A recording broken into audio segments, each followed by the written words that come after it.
नमस्कार, आप देख रहे हैं लाइव 24 और मैं हूं आपके साथ कृतिका सूर्यवंशी। बुलेटिन की शुरुआत करते हैं बड़ी खबरों के साथ। सीबीआई ने यूपी के सिंचाई विभाग में तैनात एक कनिष्ठ अभियंता को पिछले 10 सालों से बच्चों के यौन उत्पीड़न के आरोप में हिरासत में लिया है। सीबीआई के अनुसार चित्रकूट धाम मंडल के करवी बांदा हमीरपुर जिलों के 50 बच्चों को आरोपी ने अपना शिकार बनाया था। तो यहाँ 5 से 16 साल तक के बच्चे इस आरोपी के निशाने पर थे। तो अब आरोपी को बांदा से हिरासत में लिया गया है, तो वहीं जल्द उसको कोर्ट में पेश किया जाएगा। गिरफ्तारी के दौरान सीबीआई ने आरोपी की तलाशी ली तो उसके पास से 8 मोबाइल फोन, 8 लाख की नकदी, सेक्स टॉयज, लैपटॉप, बाल यौन शोषण की बड़ी मात्रा में सामग्री और डिजिटल सबूत बरामद किए गए। तो आरोप है कि जूनियर इंजीनियर बीते 10 सालों से परिचालन में था और विदेशों में डार्क नेट और क्लाउड सेवाओं का उपयोग कर यहां बाल यौन शोषण की सामग्री को पीडोफाइल के साथ संपर्क कर साझा करता था। इतना ही नहीं, बच्चों को मुंह बंद रखने के लिए बच्चों को मोबाइल फोन और अन्य इलेक्ट्रॉनिक उपकरणों का लालच भी दिया जाता था।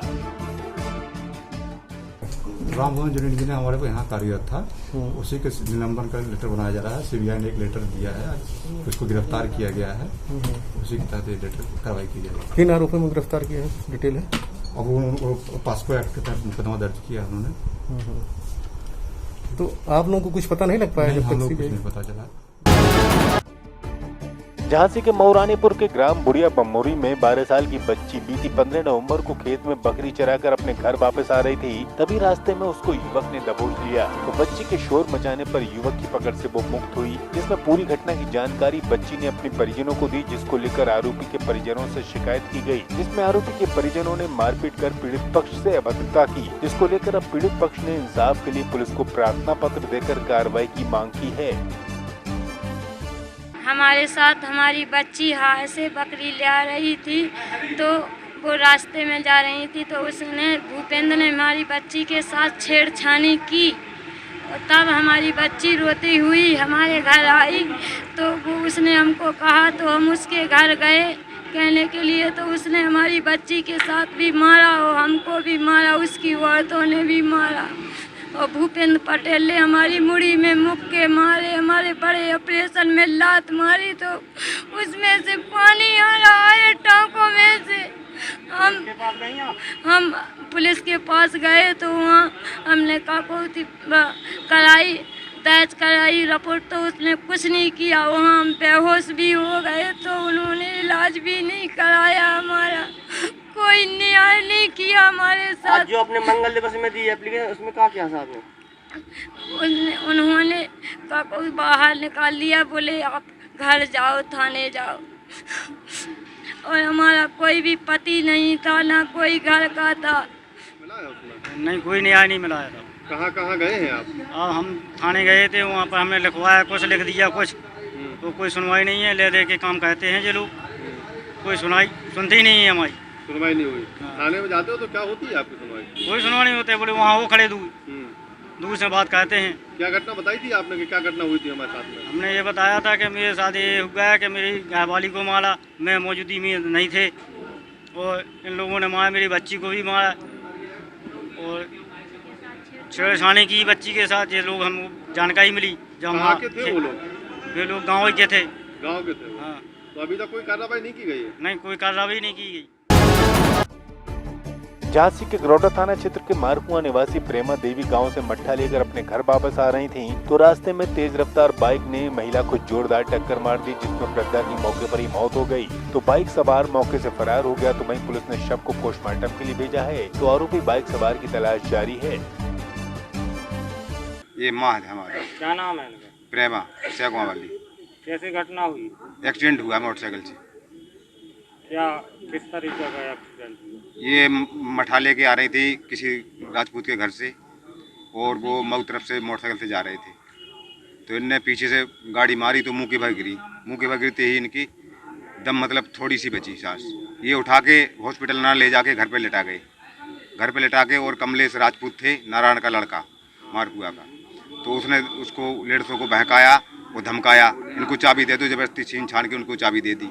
उसको मोटरसाइकिल वाले को भगा दिया और उसका नंबर ले लिया उन्होंने, फिर नंबर हमको दिया। तो अभी कोई कार्रवाई हो उनके ऊपर? कोई कार्रवाई नहीं हुई साहब। अभी का नाम के थानेदार ने बुलाया था, कल कह रहे थे कि हम बुलाएंगे उसको। कहाँ की घटना है? ये गरौटा मारकुआ की। गौरठा मालपुआ के बीच में घटना हुई है। हाँ मालपुआ, खास मालपुआ पर ऊपर, खास मालपुआ में। हाँ गेट के हमारे सामने ही। मुरादाबाद के कटघर क्षेत्र में छोटी मंडी में रहने वाले पीतल कारोबारी सरबत अली के घर पर अज्ञात चोरों ने लाखों की नकदी के साथ सामान पर हाथ साफ किया था, जिसमें पुलिस ने तफ्तीश शुरू की तो पड़ताल के दौरान सीसीटीवी में एक संदिग्ध व्यक्ति मिला। तो पुलिस ने उस व्यक्ति की पहचान कराकर उसको दबोच लिया। तो पकड़े गए आरोपी ने पूछताछ में अपना नाम फारूक बताया। तो आरोपी ने बताया कि लॉकडाउन के दौरान उसको काम नहीं मिला था, जिसकी वजह से वो खासा परेशान था। इसी के कारण उसने अपने ही रिश्तेदार सरबत अली के मकान में चोरी का प्लान बनाया और वो मकान में जाकर छुप गया। जब पीड़ित पक्ष शादी में चला गया तो उसने मकान में अलमारी में रखे कमरों का ताला तोड़कर यह सामान को चोरी किया और पुलिस ने 12 घंटे के भीतर ही चोरी का खुलासा कर दिया। अब पुलिस ने आरोपी के पास से नकदी और अन्य सामान को बरामद किया है। तो वहीं घटना का खुलासा हुआ है। ये थाना कटघर पुलिस ने सराहनीय कार्य करते हुए लगभग 15 लाख की चोरी का अनावरण 12 घंटे के अंदर करते हुए अभियुक्त की गिरफ्तारी की गई है। इसमें 16 तारीख को पुलिस को सूचना मिली थी कि जिनका घर है वो रात को अपनी शादी में गए हुए थे और जब ये वापस रात को लगभग 2:30 बजे वापस आए तो इन्होंने देखा इनके घर में चोरी हो गई है। इनके घर से कैश, आभूषण और इलेक्ट्रॉनिक आइटम सब गायब हो गए थे। इन्होंने पुलिस को सूचना दी तो पुलिस ने तुरंत उस पर कार्रवाई करते हुए जो इनके इलेक्ट्रॉनिक डिवाइसेस चोरी हुए थे उनका सर्विलांस के माध्यम से ट्रेस किया गया। तो इसकी लोकेशन जामा मस्जिद एरिया मुगलपुरा के अंदर आ रही थी, वहाँ पे पुलिस ने दबिश दी और अभियुक्त के घर से 100% बरामदगी की गई। इसमें जो बरामदगी में 3,75,300 रुपये बरामद किए गए। साथ ही इसमें जो इनका आभूषण थे जिसकी कीमत लगभग 10 लाख रुपए बताई गई इनके द्वारा, वो भी 100% बरामद किए गए।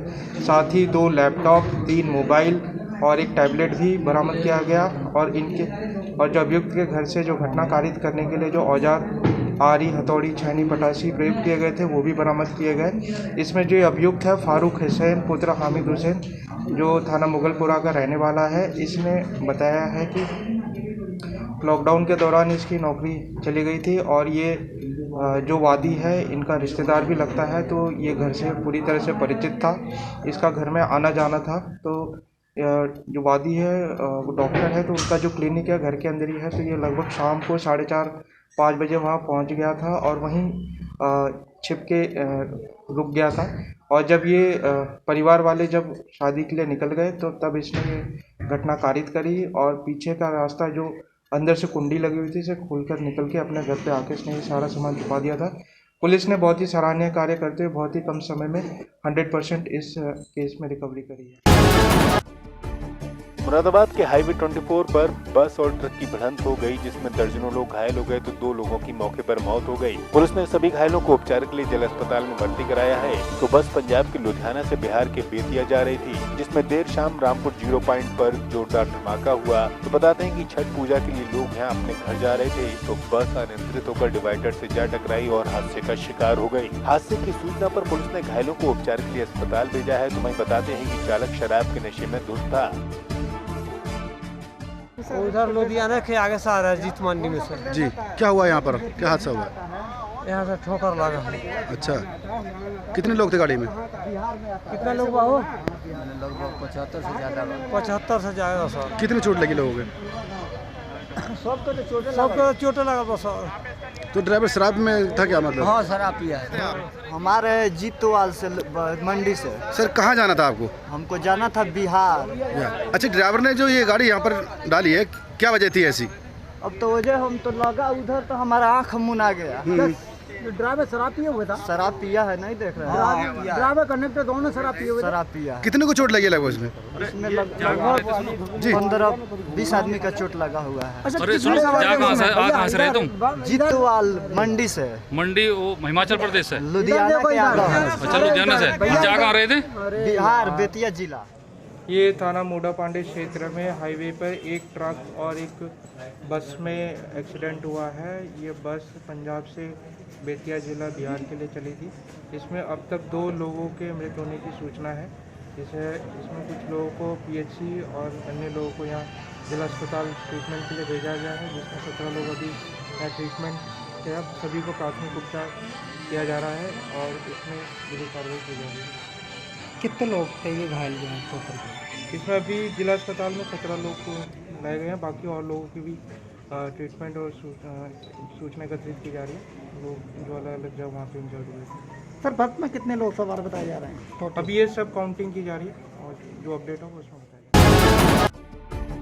कोरोना को लेकर किसी भी प्रकार के आयोजन के लिए अनुमति की आवश्यकता थी तो सरकार ने ये निर्देश दिए थे कि किसी भी त्योहार पर कोई भी मूर्ति पंडाल नहीं रखा जाएगा। लेकिन बलिया के पकड़ी थाना क्षेत्र में गांव में बिना अनुमति के यहाँ दीपावली पर लक्ष्मी जी की 5 मूर्तियां रखी गयी, जिसके बाद उनका विसर्जन भी हुआ। मूर्ति विसर्जन के बाद यहाँ मामूली विवाद में ग्रामीणों में ईंट पत्थर चल गए तो लाठी डंडों की बौछार भी हुई। तो यहाँ करीब घटना में आधा दर्जन लोग घायल हो गए। तो 2 की हालत नाजुक देखते हुए उनको मऊ रेफर किया गया, तो बाकी का उपचार अभी जारी है। एएसपी के अनुसार मूर्ति स्थल पर लगी बिजली की झालर में ट्रॉली के फंस जाने के बाद विवाद ने जन्म लिया। इसमें घटना अंजाम हुई तो वहीं 14 लोगों पर अब मामला दर्ज किया गया है, तो 7 लोगों को हिरासत में भी लिया गया है।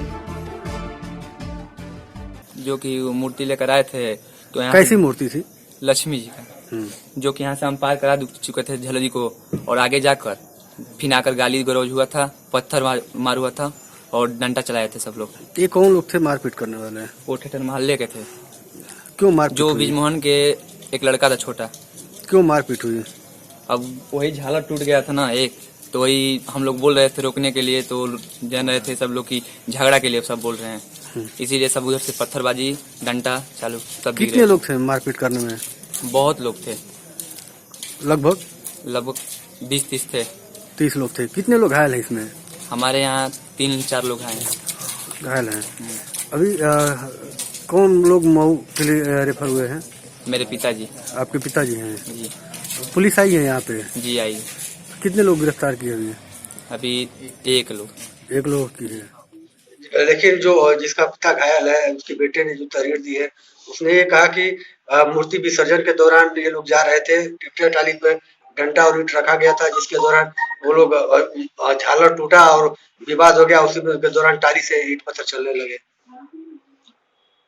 स्थानीय पुलिस जो है सूचना पाकर तत्काल मौके पर गई, साथ में पुलिस भी थी।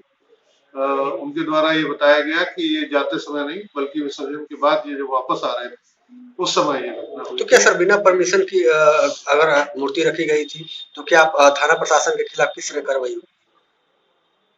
अब इसकी जांच की जाएगी कि परमिशन थी या नहीं थी। वैसे पूरे जनपद में ही जो है इसकी मीटिंग जिलाधिकारी और पुलिस अधीक्षक महोदय द्वारा करके और इसमें कम से कम लोगों को शामिल करने की एडवाइजरी जारी की गई थी, जैसा कि शासन का निर्देश था। हरदोई की नगर कोतवाली इलाके की आवास विकास कॉलोनी में बदमाशों ने एक घर को अपना निशाना बनाया, तो वहीं यहाँ घर का ताला तोड़कर घर में रखी नकदी और सामान पर चोरों ने हाथ साफ किया। तो घटना तब अंजाम हुई जब परिवारीजन अपने परिवार के साथ बरेली गए हुए थे, तो सुबह उनका किराएदार पहुंचा तो घर में रखा सारा सामान बिखरा हुआ पाया। तो सूचना पुलिस को दी गई, तो मौके पर पहुंची पुलिस ने अब तफ्तीश शुरू की है। तो बताते हैं कि बरेली जाते समय घर की चाबी पड़ोस में दी गई थी और मौके पर पहुंची पुलिस ने जल्द खुलासे की बात को कहा है।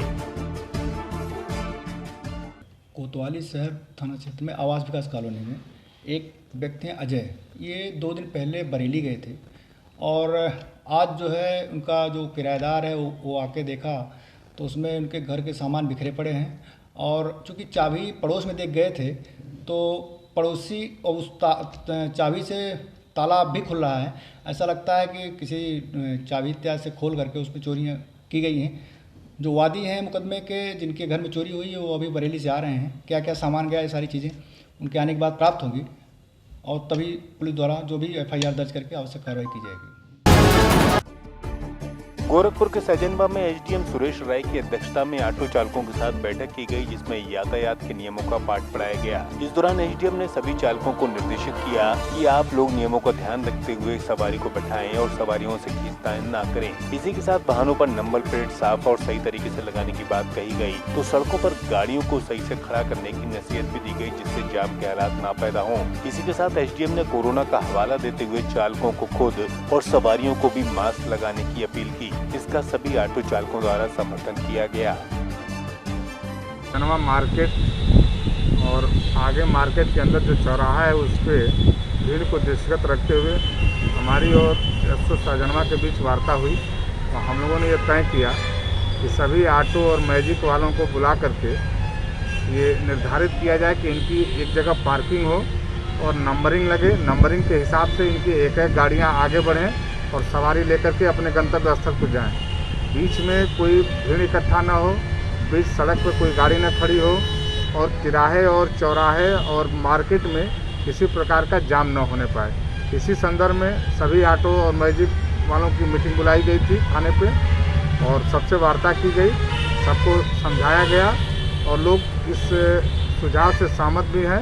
1-2 दिन में वो अपना डिटेल बना करके दे देंगे। उसमें बताया गया है कि सभी लोग अपने व्हीकल्स, ऑटो का रजिस्ट्रेशन नंबर और उसका प्रकार, मतलब वाहन का प्रकार क्या है, इसके बाद ड्राइवर का नाम, चालक का नाम और उसका मोबाइल नंबर, ये लिख करके देंगे। उसका एक रजिस्टर मेंटेन होगा और उससे उनकी सारी गतिविधियों पर ध्यान रखा जाएगा। उनकी संख्या क्या है, उनकी गाड़ियां वैध हैं अवैध हैं, ये सारी चीज़ें कलेक्ट करके और एक समुचित कार्रवाई की जाएगी जिससे उनको कोई भी दिक्कत ना हो और तिराहों पर जाम भी ना हो। मेरे साथ इस बुलेटिन में इतना ही। देश और दुनिया की बाकी खबरों के लिए देखते रहिए Live 24।